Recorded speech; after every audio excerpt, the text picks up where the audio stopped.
بسم اللہ الرحمن الرحیم الحمد للہ رب العالمین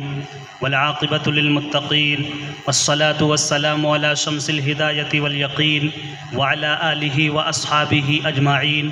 اما بعد فقد قال النبی صلی اللہ علیہ وسلم خیرکم من تعلم القرآن وعلمہ او کما قال علیہ الصلاة والسلام اللهم صل على سيدنا محمد وعلى آل سيدنا محمد وبارك وسلم اللهم صل على سيدنا محمد وعلى آل سيدنا محمد وبارك وسلم اللهم صل على سيدنا محمد وعلى آل سيدنا محمد وبارك وسلم۔ محترم بزرگوں اور بھائیوں، گزشتہ کئی جمعوں سے بلکہ عید کے بعد سے علم کی اہمیت، علم کی فضیلت کو بیان کیا جا رہا ہے۔ ایجوکیشن کی ضرورت، دینی اور دنیاوی تعلیم حاصل کرنے کی اہمیت کو اجاگر کیا جا رہا ہے گزشتہ کئی جمعوں سے۔ وہ اس وجہ سے بھی کہ چونکہ اس وقت تعلیمی ماحول ہے، مدرسے کا خاص کر کے، اسکول کا بھی ایک مہینہ گزرنے کے بعد وہاں بھی تعلیمی سرگرمیاں شروع ہو جائیں گی، اور اس وجہ سے بھی تعلیم پر زیادہ بات کی جا رہی ہے، کیونکہ ہمارے نبی نے بھی، ہم جس نبی کو ماننے والے ہیں، جس نبی کا نام لینے والے ہیں، ہمارے نبی نے بھی ایجوکیشن کو بہت ہی زیادہ فوکس کیا ہے، اس کی اہمیت کو، اس کی فضیلت کو، اس کی ضرورت کو بہت ہی زیادہ اجاگر کیا ہے، ظاہر کیا ہے۔ پڑھنے کو، پڑھانے کے ماحول کو بہت ہی زیادہ بڑھاوا دیا ہے، کیونکہ بہت سارے رسومات، خرافات، بدعات، بہت ساری برائیوں کے خاتمے کی ایک فارمولہ ہے، بہت بڑا اصول ہے علم کا ہونا۔ علم ایک روشنی ہے، اس کو اس مثال سے سمجھ سکتے ہیں جیسے کوئی کمرہ بالکل اندھیرا ہو، بہت دنوں سے ایسے ہی خالی پڑا ہو، تو اس اندھیرے مکان میں، اس اندھیرے کمرے میں سانپ بچھو رہنے لگے ہوں، پھر ان کو ختم کرنے کی تدبیریں اس طرح بھی اختیار کی جا سکتی ہیں کہ کوئی لاٹھی لے کر کے مارا جائے، ختم کیا جائے، لیکن یہ زیادہ مشکل کام ہے۔ آسان کام مثال کے طور پر سمجھنا ہے کہ آسان کام یہ ہے کہ اس گھر میں اجالا کر دیا جائے، اس گھر کو روشن کر دیا جائے، اس گھر میں رہنا شروع کر دیا جائے، تو کیڑے مکوڑے، بچھو، سانپ، جو دوسرے مخلوقات ہیں، وہ خود ہی اجالے سے نکل جاتے ہیں، ان کو اندھیرے میں رہنا ہوتا ہے، تو اجالا جب کریں گے تو خود ہی وہ سب غائب ہو جائیں گے۔ ایک مثال دیا گیا ہے ایسے ہی علم کی ہے۔ علم ایسی روشنی ہے کہ جب یہ روشنی انسان کے اندر آ جاتی ہے اور انسان کا دل جب منور ہو جاتا ہے، وہ علم سے آراستہ ہو جاتا ہے، تو وہ خود بخود اس کے ذات سے، اس کے اندر سے، اس کے گھروں سے اور اس کی اولادوں سے تمام طرح کی برائیاں ایسے ہی دور ہونی شروع ہو جاتی ہیں، کیونکہ وہ واقف ہو چکا، وہ جان چکا کہ یہ رسم ہے، یہ خرافات ہے، یہ شرک ہے، یہ بدعت ہے، یہ کفر ہے، یہ ارتداد ہے، یہ گناہ ہے، اور یہ تمام طرح کی معصیات ہیں، ان سے واقفیت ہو جاتی ہے۔ اور جب واقفیت ہو گئی تو اللہ تبارک و تعالیٰ کی جانب سے توفیق ملتی ہے، انسان بچنے کی کوشش کرتا ہے۔ جب وہ جانے گا ہی نہیں تو کیسے بچے گا؟ اسی لیے لکھا ہے کہ کسی بدعتی کو توبہ کی توفیق نہیں مل پاتی ہے، اس لیے کہ وہ بدعت جو کر رہا ہے، وہ جان رہا ہے کہ یہ بدعت نہیں ہے بلکہ ہم اچھا کام کر رہے ہیں، صحیح کام کر رہے ہیں، کار ثواب کر رہے ہیں، اس پہ ہمیں ثواب ملے گا، اسی لیے وہ ہمیشہ کرتا ہی رہتا ہے، کبھی چھوڑتا نہیں ہے۔ وہ ثواب سمجھ کے کر رہا ہے، وہ یہ نہیں سمجھ رہا ہے کہ ایک نئی چیز ہم کر رہے ہیں۔ ایک دین اسلام میں جو حضور اور صحابہ کرام کے زمانے میں جو چیزیں نہیں تھیں وہ ہم بعد میں داخل کر رہے ہیں، اس کو بدعت کہتے ہیں۔ وہ جب اس سے واقف ہی نہیں ہے، جب اس کو جانتا ہی نہیں ہے، اس کی سنگینی کو اور اس کے گناہ ہونے کو جب وہ سمجھتا ہی نہیں ہے تو بدعت کو کیسے چھوڑ سکتا ہے؟ وہ تو اچھا سمجھ کے کیے جا رہا ہے۔ تو جاننا اتنا ضروری ہے کہ جب انسان جانتا ہے، علم حاصل کر لیتا ہے، پڑھ لیتا ہے، تو اس سے دور ہونا اس کے لیے آسان ہو جاتا ہے۔ ہمارے نبی صلی اللہ علیہ وسلم نے علم کی ضرورت اور علم کی اہمیت کو، علم کی فضیلت کو اتنا زیادہ اجاگر کیا ہے کہ ہم اس واقعے سے ہم سمجھ لیں کہ غزوہ بدر میں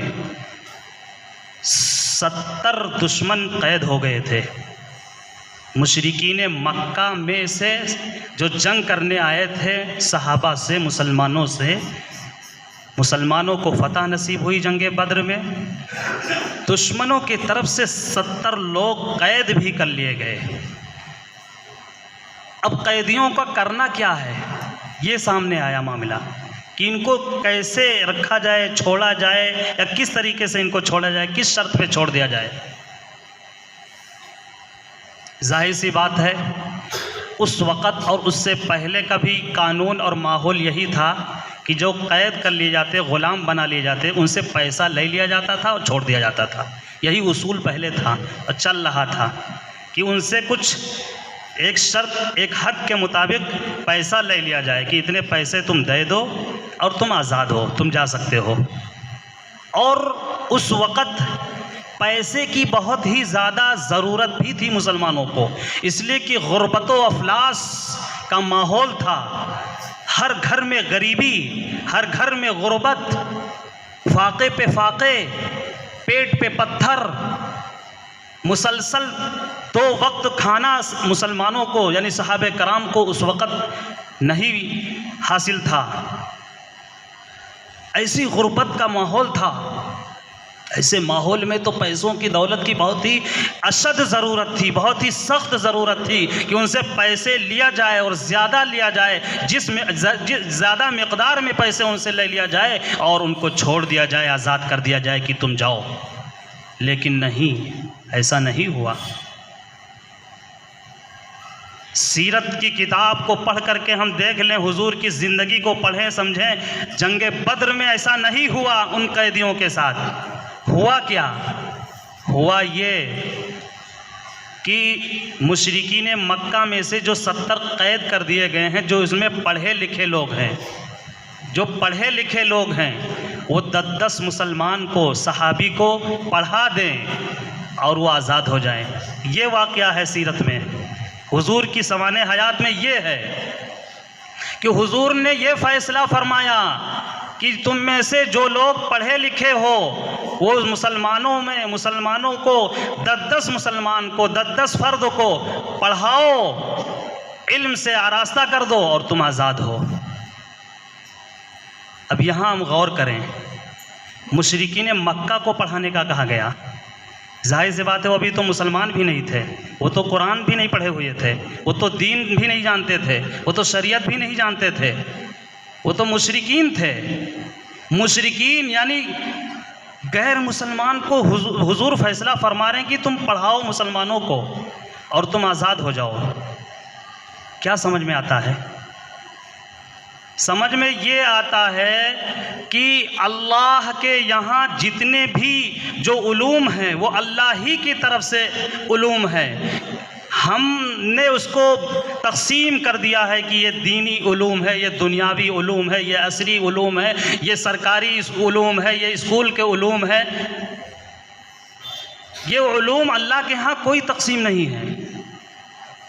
اللہ تبارک و تعالی نے حضرت آدم علیہ السلام کو ہر قسم کے علوم سے آراستہ پیراستہ کیا تھا۔ وَعَلَّمَ آدَمَ الْأَسْمَاءَ، اللہ نے یہ نہیں فرمایا کہ وَعَلَّمَ آدَمَ علم الدین، علم القرآن، علم شریعہ، یہ نہیں فرمایا کہ صرف شریعت کا علم اللہ نے حضرت آدم کو دیا، صرف دین کا علم دیا، صرف قرآن کا علم دیا، صرف آسمانی علم دیا۔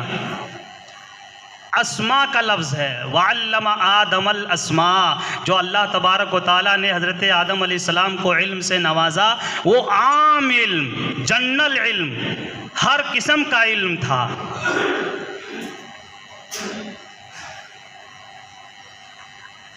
علم کی جو صرف دو ہی تقسیم کی گئی ہے حدیث میں، اللہ کے نبی صلی اللہ علیہ وسلم نے علم کی جو تقسیم کی ہے وہ علم دین اور علم دنیا سے نہیں کی ہے۔ اللہ کے نبی صلی اللہ علیہ وسلم نے جو علم کی تقسیم کی ہے وہ علم نافع، علم غیر نافع ہے۔ یہ تقسیم ہے حدیث میں، علم نافع اور علم غیر نافع، اور پناہ بھی مانگی گئی، اللہم انی اعوذ بک من علم لا ینفع۔ یہ اللہ تبارک، اللہ کے رسول صلی اللہ علیہ وسلم کی دعا ہے۔ اللہ کے نبی صلی اللہ علیہ وسلم ایسے علم سے پناہ مانگتے تھے کہ جس علم سے کوئی نفع نہ پہنچے، اب چاہے علم دین ہو یا علم دنیا ہو۔ اگر علم دنیا سے بھی کوئی نفع نہیں حاصل ہے تو بیکار ہے وہ علم، اسی طرح علم دین سے بھی اگر کوئی نفع نہیں ہے تو بھی بیکار ہے علم دین۔ بہت پڑھ لیے قرآن، بہت پڑھ لیے شریعت، بہت پڑھ لیے فقہ، بہت بڑے عالم مولانا مفتی بہت جانکار ہو گئے، لیکن کوئی فرق نہیں ہے، علم کا کوئی نفع اس کی ذات میں نہیں ہے یا دوسروں کو نہیں ہے، تو ایسے علم کا کوئی مطلب نہیں ہے۔ یا اسی طرح علم دنیا، دنیاوی علوم بہت حاصل کر لیے، لیکن ڈاکٹر کا علم حاصل کیے تو ڈاکٹر لوگ مریضوں کو بے پناہ پریشان کر رہے ہیں۔ وکیل کا علم، وکالت کا علم حاصل کیے، بے پناہ تمام طرح کی زیادتیاں وکیل کر رہے ہیں۔ یا اسی طرح انجینئر اور بڑے بڑے جو دوسرے اسکالر ہوتے ہیں علم حاصل کرنے والے، وہ اپنے علم کا ناجائز جو فائدہ اٹھاتے ہیں وہ علم دنیا غیر نافع ہے، وہ خود اپنے لیے بھی نقصان اٹھا رہے ہیں اور دوسروں کا بھی نقصان کر رہے ہیں۔ لیکن اگر وہی ڈاکٹر حضرات، وہی وکیل حضرات اور وہی بڑے بڑے جو دنیاوی علوم حاصل کیے ہوئے ہیں، کر چکے ہیں، وہ اگر صحیح اور انصاف کے ساتھ، ہمدردی کے ساتھ، ایثار کے ساتھ، امانت داری کے ساتھ، دیانت داری کے ساتھ، دین کے ساتھ، آخرت کی فکر کو مد نظر رکھتے ہوئے کہ ہمیں مرنا ہے، مرنے کے بعد خدا کے سامنے پیش ہونا ہے، اگر ان چیزوں کا تصور لیتے ہوئے، ان چیزوں کو سمجھتے ہوئے اگر صحیح سے وہ خدمت انجام دے رہے ہیں تو وہی وہ علم دنیا، وہی علم طب، وہی علم ڈاکٹری، وہی علم وکالت بہت ہی زیادہ نافع ہے، وہی بہت زیادہ فائدہ مند ہے، اور وہی علوم ہو سکتا ہے کہ نجات کا اور بخشش کا مرنے کے بعد ذریعہ بن جائے۔ تو دنیا تو آخرت بنانے کی جگہ ہے، دنیا میں ہم چاہیں تو آخرت بنا لیں، اور اگر چاہیں تو اپنی آخرت تباہ کر لیں۔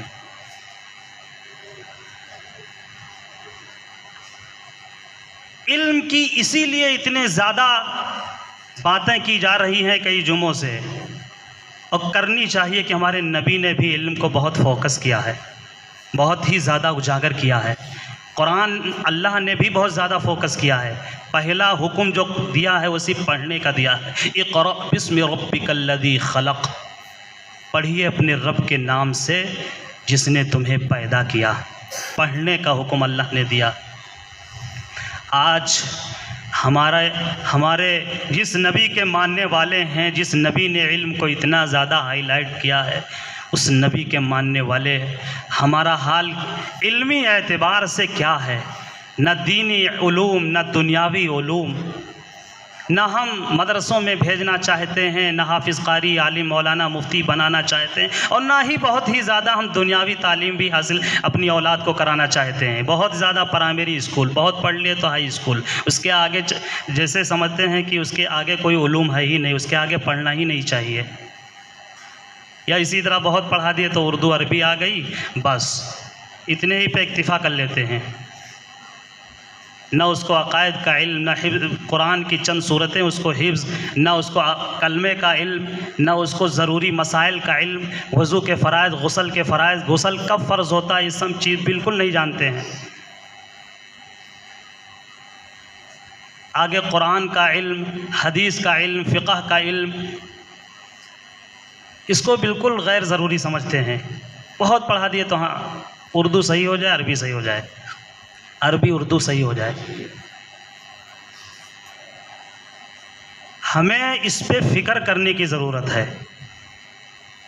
ہم جب فکر کریں گے، صرف سن لینے سے کام نہیں ہوتا ہے، صرف بتا دینے سے کچھ نہیں ہوتا ہے، کہہ دینے سے۔ اس پہ ہمیں فکر کرنے کی ضرورت ہے کہ ہماری اولاد دینی اور دنیاوی دونوں طرح کے علوم سے کیسے آراستہ ہو جائے، اور ہماری قوم جہالت سے نکل کر کے کیسے علمی میدان میں، جیسے پہلے لوگ علمی میدان میں شہ سواری کر رہے تھے، ایسے ہی پھر سے جو ہے وہ انقلاب برپا ہو جائے علمی۔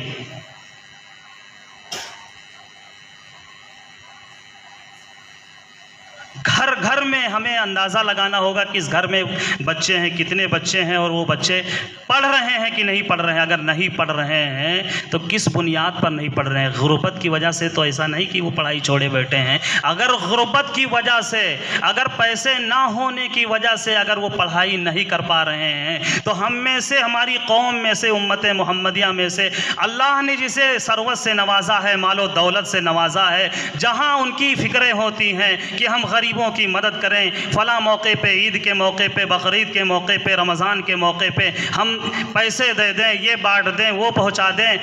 ایسے لوگوں کو اس وقت سب سے زیادہ ضرورت ہے کہ ایسے بچوں کو تلاشیں کہ جو بچے غربت کی وجہ سے، پیسے نہ ہونے کی وجہ سے آگے پڑھائی نہیں کر پا رہے ہیں، کسی طرح سے ایسا سسٹم بنائیں کہ ہماری دولت ان کی تعلیم پر خرچ ہو،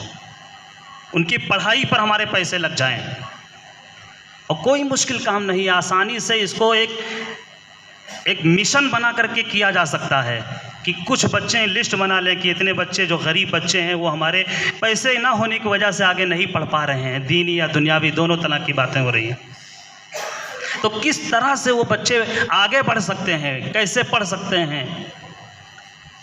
اس ترتیب اگر بن جائے، کاش کی بن جائے، تو ایک علمی ماحول ہو جائے گا۔ کچھ ماں باپ خود پڑھے لکھے نہیں ہوتے ہیں، اس لیے اہمیت نہیں سمجھتے ہیں، اپنے بچوں کو بھی تعلیم پر نہیں لگانا چاہتے ہیں، یا بچے ہی خود پڑھنا نہیں چاہتے ہیں، کاہلی کرتے ہیں، سستی کرتے ہیں، لاپرواہی کرتے ہیں، صاف جواب دے دیتے ہیں ہمیں نہیں پڑھنا ہے۔ ایسے لوگوں کے ذہن بنانے کی ضرورت ہے، ان کو سمجھایا جائے، کوئی ترتیب ہو سمجھانے کی، جس طرح سے بھی ان کو سمجھایا جائے، ذہن بنانے کی ضرورت ہے کہ ان کا مزاج بنے علمی، کہ علم سے یہ فائدے ہیں، علم کی ضرورت اتنی زیادہ کیوں ہے، خاص بنیادی باتیں ان کے سامنے رکھی جائیں، علم نہ حاصل کرنے کے نقصانات کیا ہیں۔ اگر یہ چیزیں اگر کی جائیں تو انشاءاللہ ایک اچھا اثر آئے گا، ایک اچھا ماحول ہوگا۔ گھر کے اندر خاص کر کے مستورات کی تعلیم کا زبردست اہتمام کیا جائے، گھر میں ضرور تعلیم ہو۔ اگر گھر کی عورتیں ناخواندہ ہیں، پڑھی لکھی نہیں تعلیم کر سکتی ہیں، تو جو عورتیں پڑھی لکھی ہیں، کسی بھی اعتبار سے ایک ترتیب بنائی جائے کہ ہر گھر میں تعلیم زندہ ہو جائے اور خوب پڑھا جائے، پڑھانے کا ماحول بنایا جائے۔ اللہ کے نبی صلی اللہ علیہ وسلم نے اتنی فضیلتیں علم کی بیان کی ہیں، یہ اسی لیے بیان کی ہے تاکہ میری امت سمجھے اس کی اہمیت کو، اس کی حیثیت کو۔ بہت ہی زیادہ فضیلتیں ہیں علم حاصل کرنے کی۔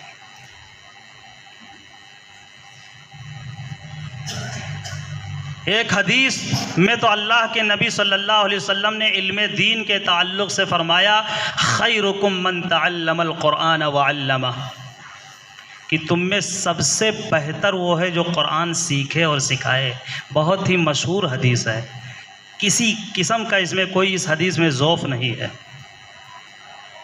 اللہ کے نبی صلی اللہ علیہ وسلم کا اعلان ہے کہ تم میں سب سے بہتر وہ ہے جو قرآن سیکھے اور سکھائے۔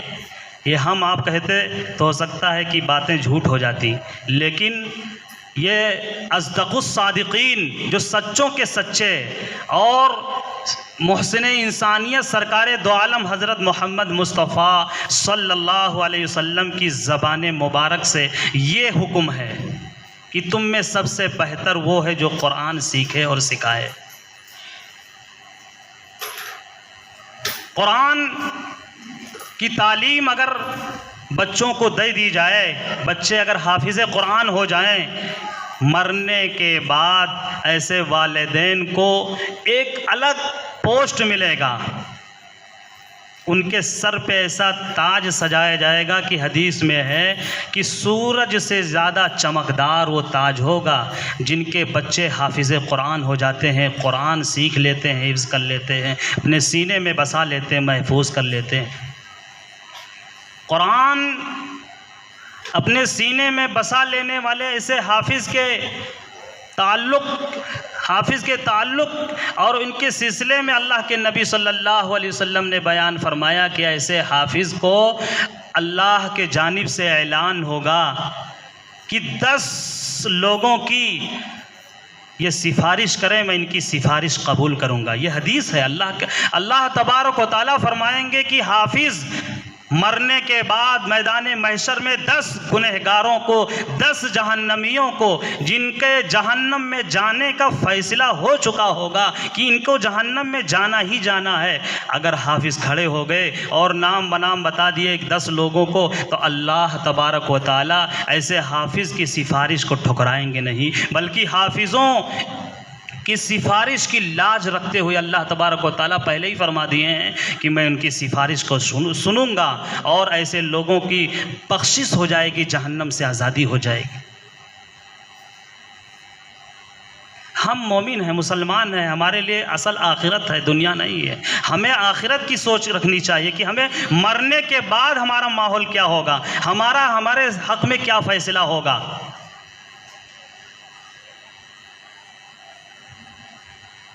ایک حدیث میں ہے کہ جب کوئی مر جاتا ہے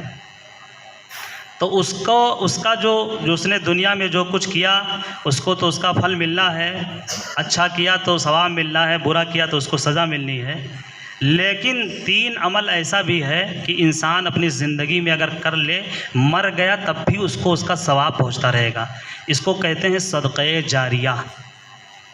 ہمیشہ جاری رہنے والا ثواب۔ 3 عمل ایسا ہے کہ انسان اگر کوئی دنیا کے اندر کر لے تو مر گیا، اور مرنے کا کوئی جانتا نہیں کب مر جائے، کوئی وقت کسی کو کوئی اپنے بارے میں کہہ نہیں سکتا، تو مرنے کے بعد بھی اس کو ثواب پہنچتا رہے گا۔ پہلا عمل انسان کا یہ ہے کہ کوئی رفاہی سماجی کام کر جائے، پیڑ لگا دے، نل لگا دے، اسی طرح جو ہے